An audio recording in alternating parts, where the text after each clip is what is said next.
السلام علیکم ورحمۃ اللہ وبرکاتہ۔ نحمده ونصلی علی رسوله الکریم، اما بعد فاعوذ باللہ من الشیطان الرجیم، بسم اللہ الرحمن الرحیم۔ یا ایہا الذین آمنوا اتقوا اللہ وقولوا قولا سدیدا یصلح لکم اعمالکم ویغفر لکم ذنوبکم ومن يطع الله ورسوله فقد فاز فوزا عظيما۔ وقال النبي صلى الله عليه وسلم من صمت نجا، او كما قال رسول الله صلی اللہ علیہ وسلم۔ حاضرین ناظرین، یہ بات سچ ہے کہ انسان گناہوں کا پتلا ہے۔ ہاں، اتنی بات ضرور ہے کہ کسی کے گناہ زیادہ ہیں تو کسی کے کم ہیں، یا پھر یوں کہیں کہ کسی کے گناہ ظاہر ہو جاتے ہیں اور کسی کے گناہ ظاہر نہیں ہوتے۔ لیکن یہ بات حقیقت ہے کہ انسان گناہوں کا پتلا ہے، انسانوں سے گناہ ہو جاتے ہیں اور ہوتے ہیں۔ آج میں آپ حضرات کے سامنے ایک ایسی چیز لے کر کے آیا ہوں، ایک ایسا عمل لے کر کے آیا ہوں جو تمام گناہوں پر پردہ ڈال سکتے ہیں، تمام عیوب پر اس ایک عمل کے ذریعے سے پردہ ڈالا جا سکتا ہے۔ وہ یہ ہے کہ اس سلسلے میں حافظ شمس الدین ذہبی رحمۃ اللہ علیہ ایک کتاب الکبائر میں انہوں نے ایک واقعہ نقل کیا ہے، ایک واقعہ لکھا ہے سوال و جواب کے طرز پر۔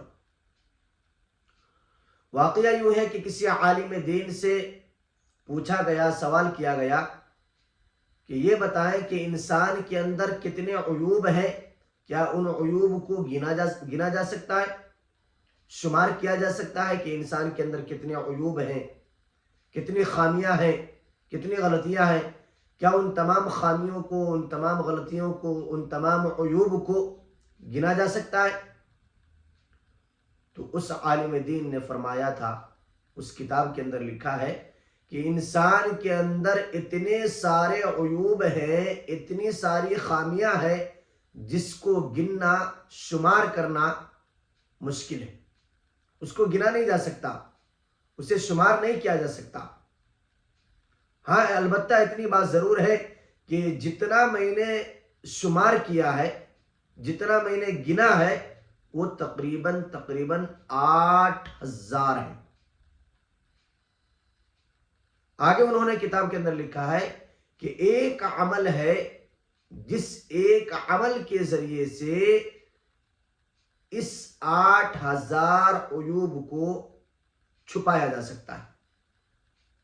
لوگوں نے پوچھا کہ وہ کون سا عمل ہے کہ جس عمل کے بدولت، جس ایک عمل کے کرنے سے 8000 عیوب انسانوں کے جو آپ نے شمار کیے ہیں، گنے ہیں، اس کو چھپایا جا سکتا ہے؟ وہ کون سا عمل ہے؟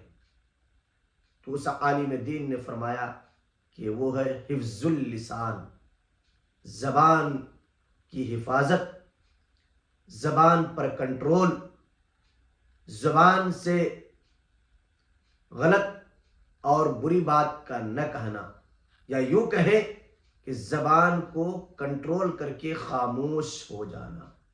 اسی لیے آقا علیہ الصلوۃ والسلام نے فرمایا من صمت نجا، کہ جو شخص خاموش رہا وہ کامیاب ہو گیا۔ اور ایک حدیث کے اندر آقا علیہ الصلوۃ والسلام نے زبان کی حفاظت کے سلسلے میں فرمایا کہ جو شخص اپنی شرمگاہ اور اپنی زبان کی حفاظت کی ذمہ داری لے لے، میں جنت میں اس کے لیے گھر کی ذمہ داری لیتا ہوں۔ تو زبان کی حفاظت، زبان پر کنٹرول، زبان کا صحیح استعمال کرنا، اور اگر کچھ نہ بولے تو خاموش ہو جانا، یہ دنیا کی سب سے عظیم ترین دولتوں میں ایک دولت ہے۔ انسان کا دل مارنے سے اتنا اس کا دل نہیں دکھتا، اتنی تکلیف نہیں ہوتی جتنی کہ زبان سے کچھ غلط لفظ کہہ دینے سے تکلیف ہوتی ہے۔ تو زبان کا صحیح استعمال کریں، زبان کو اپنے کنٹرول میں رکھیں اور اس کی حفاظت کی ذمہ داری خود لیں، تاکہ آپ کل قیامت کے دن بہت ساری برائیوں سے بچ جائیں، بہت سارے عیوب سے بچ جائیں، بہت سارے گناہ سے بچ جائیں۔ اللہ تعالی ہم سب کو اس کے عمل کی توفیق عطا فرمائے۔